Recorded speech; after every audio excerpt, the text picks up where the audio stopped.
Bienvenue Eko, bienvenue au Game is Game, tu nous viens tout droit d'Amiens. C'est ça. Est-ce que tu es prêt déjà pour ton tournoi? Alors personnellement pour moi, j'ai un peu chaud. De base j'avais Yora, mais Yora il a DQ. Alors d'un côté, donc si je vise juste le résultat, donc le numéro, vas-y ça me met bien qu'Yora soit pas là. En tant que compétiteur ça me fait un peu chier, parce que je pense que c'était le seul joueur contre qui je voulais jouer là, absolument sur ma run, tu vois. Ouais. Parce que le reste, Raflo, je connais déjà, Beaumont j'ai déjà joué, j'ai Spies avant, donc c'est le meilleur Snake des Spies. Snake je connais bien aussi, donc en gros ce sera une braquette classique dans ma tête, tu vois. J'ai pas le sentiment de major où j'ai des gens que je connais pas. T'es coach pour des gros joueurs? Ouais.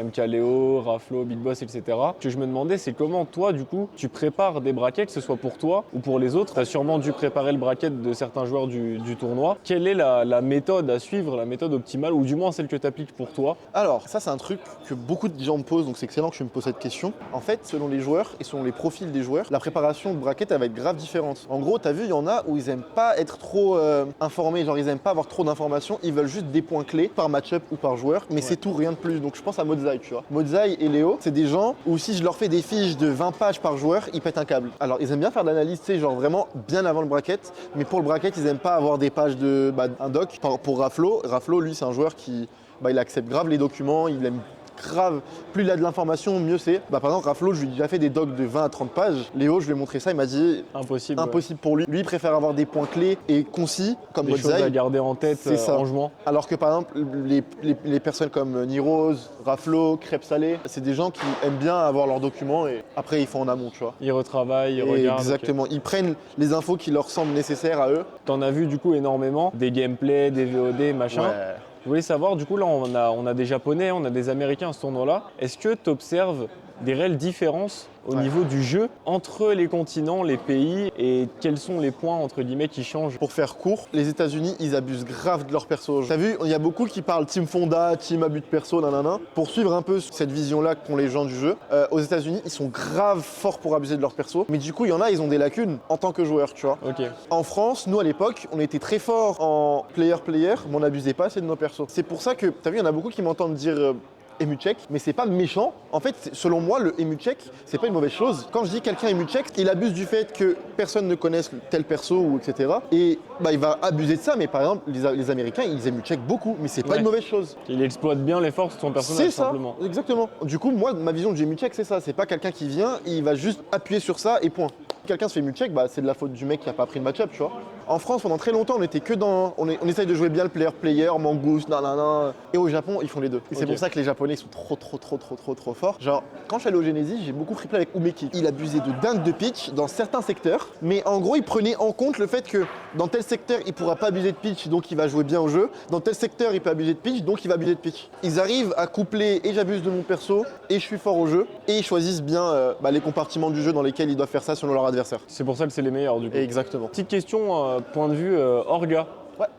Il y a une question qui se trame dans la scène, c'est la question du coaching mid-set. Ah. Toi qui es coach, qu'est-ce que tu en penses? Tu nous as parlé de points clés à garder en tête. Ouais. Qu'est-ce que tu penses de la question du coaching mid-set, donc de pouvoir apporter des informations complémentaires du coup au milieu d'un set? Parce qu'il faut savoir qu'avant c'est autorisé, avant le début du set, après évidemment, mais pendant, entre les games par exemple, c'est interdit actuellement. Pour toi, est-ce que ce serait une bonne chose ou pas, ou une mauvaise chose de l'implémenter, et comment faudrait le faire? Faut savoir que sur Smash 4, sur Melee, etc., c'était autorisé à l'époque. La question de bannir le coaching mid-set, c'est sorti vraiment à la sortie d'Ultimate en fait. Moi je suis pour, personnellement, et c'est sans compter, t'as vu, parce qu'il y en a beaucoup qui vont dire oui, il dit ça parce qu'il est coach, business, nanana. Non, genre ça veut dire que même quand j'étais pas coach, j'étais grave pour. Ça va te pousser toi à bien jouer si le mec il joue mieux que toi, et en fait ça va te donner un set où ce sera moins brouillon, ce sera moins, il y aura moins de emu check du coup, tu vois. Je joue contre tel perso, je sais pas punir telle option. Pendant 30 secondes, il y a quelqu'un qui vient me voir et il me dit bon, fais attention à ça, je te fais tout le temps avoir. Le counterplay c'est ça. Point. Ça arrange et le joueur qui se fait entre guillemets coacher mid-set et le joueur qui se fait coacher mid-set, parce que il va appliquer des counterplays